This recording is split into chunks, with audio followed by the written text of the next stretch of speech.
Self-presentation skills. As presenting yourself in a confident manner.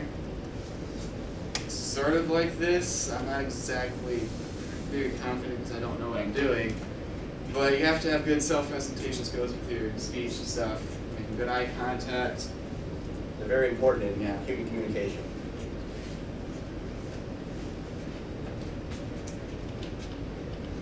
Interview skills. It's like using skills that you learn with communication in like an interview and stuff, when it's like just one-on-one, and you can use that to get jobs, stuff like that. Jobs are good, just so you guys know. Make money.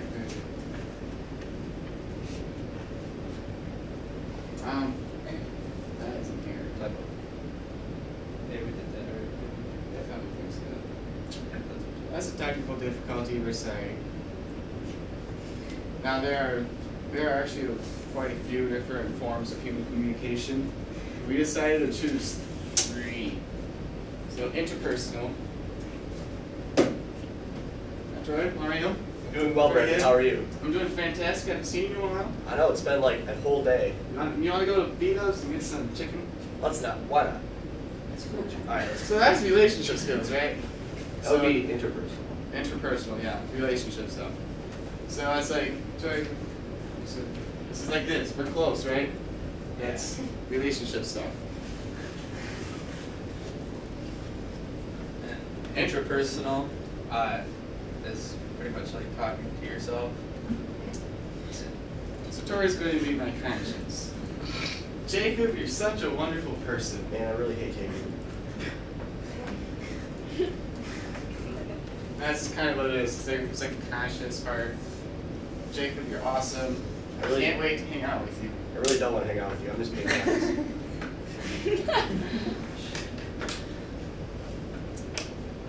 Well, big. It's me, isn't it? All right. There's quite a few different kinds of messages, like a feed-forward message. That would be like giving information about the subject you're about to talk about. It's like, hey, Brendan, you want to hear an awesome joke? Sure. Why did the cow cross the road? I don't know. I don't know, it just did. Did you like my joke? I didn't get it. Oh, okay. So that was when Tori was telling the joke. That was a feed forward when he was saying, hey, do you want to hear a joke? And then the feedback was my response because I didn't get it. And then the meta message was like the understanding part. And I told him I didn't understand it, so that's the understanding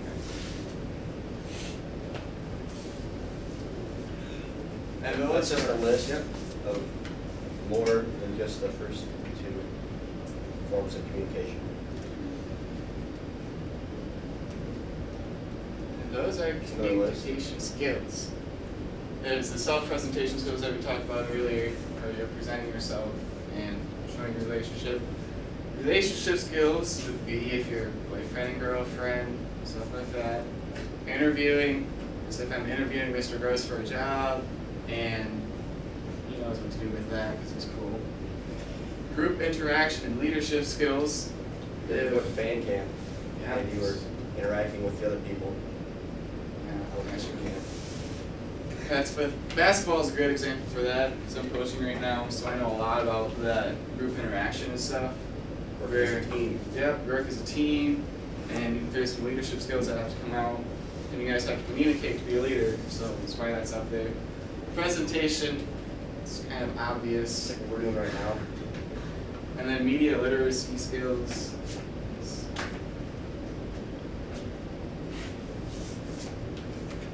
That's the linear and transactional. Well, the next one was transactional, but that's the linear. And that's the transactional. Seems a lot more complicated. But it makes more sense. Yeah.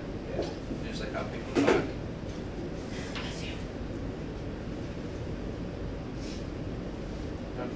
That's Yeah. So for the communication context, the physical is like the environment. An example of that would be the classroom right now. That's the environment.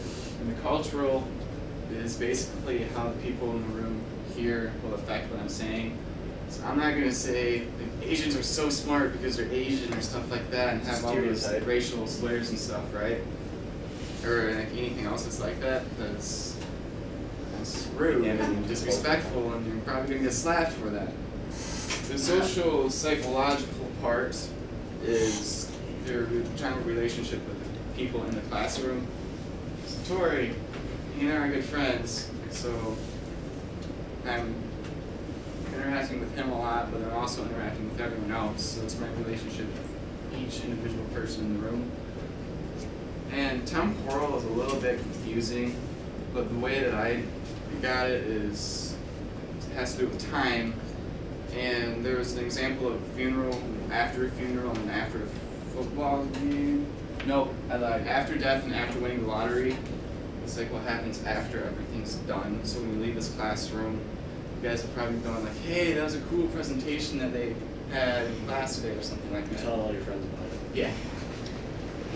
So it's just that.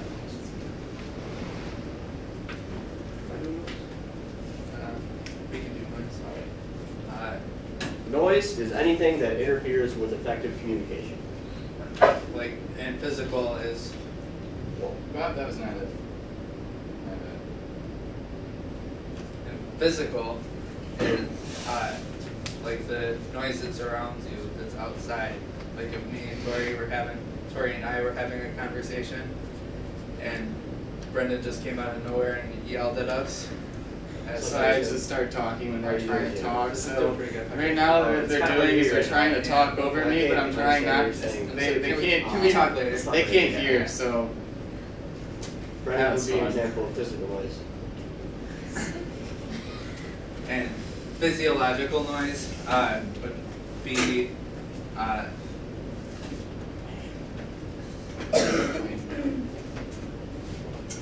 like if I was talking to Tori and I had because I thought he was a jerk and just,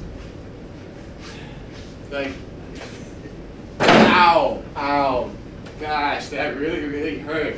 What did I do? So that would be like, that's like all up here, and yeah, and it's bothering you. So when you're talking to someone, you have all those issues that it's all up in your head and stuff, and it prevents you from communicating with other people sometimes.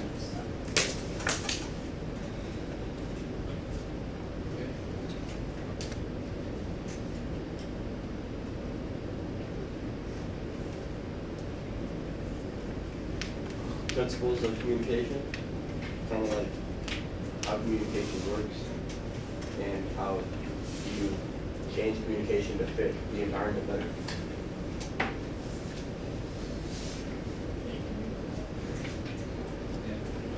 No, I don't need to read it.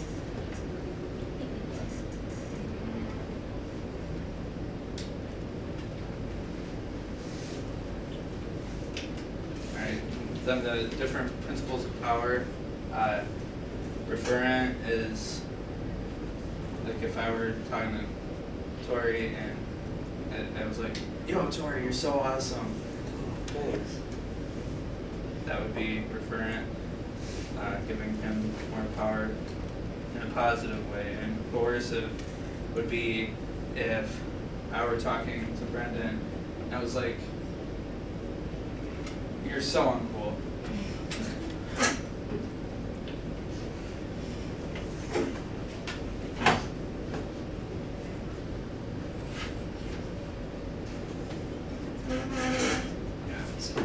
Okay, there are types of different computer-mediated communication that you're all aware of.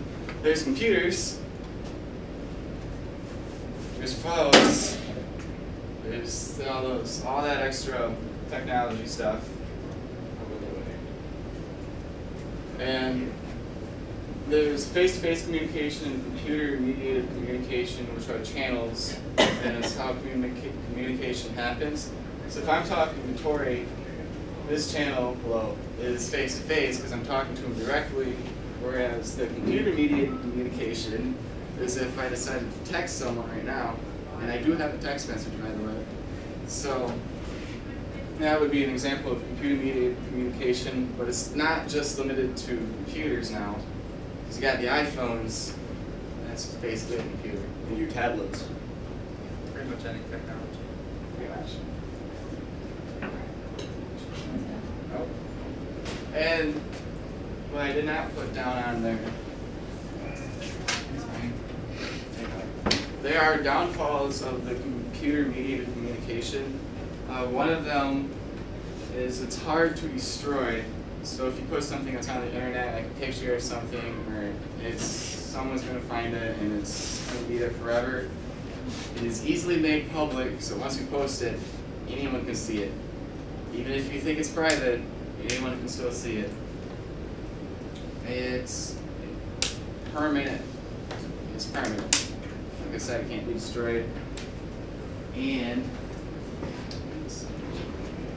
Fun fact, whenever you use Siri on your iPhone, it's sent to an Apple headquarters and it's all recorded. That's our presentation. Seriously, how do you know that? Saw it on the internet. Of course it's true. My boyfriend used a French model. Bonjour. Good call. Done? On the internet. Nicely done for the first one. Nicely done, nicely done.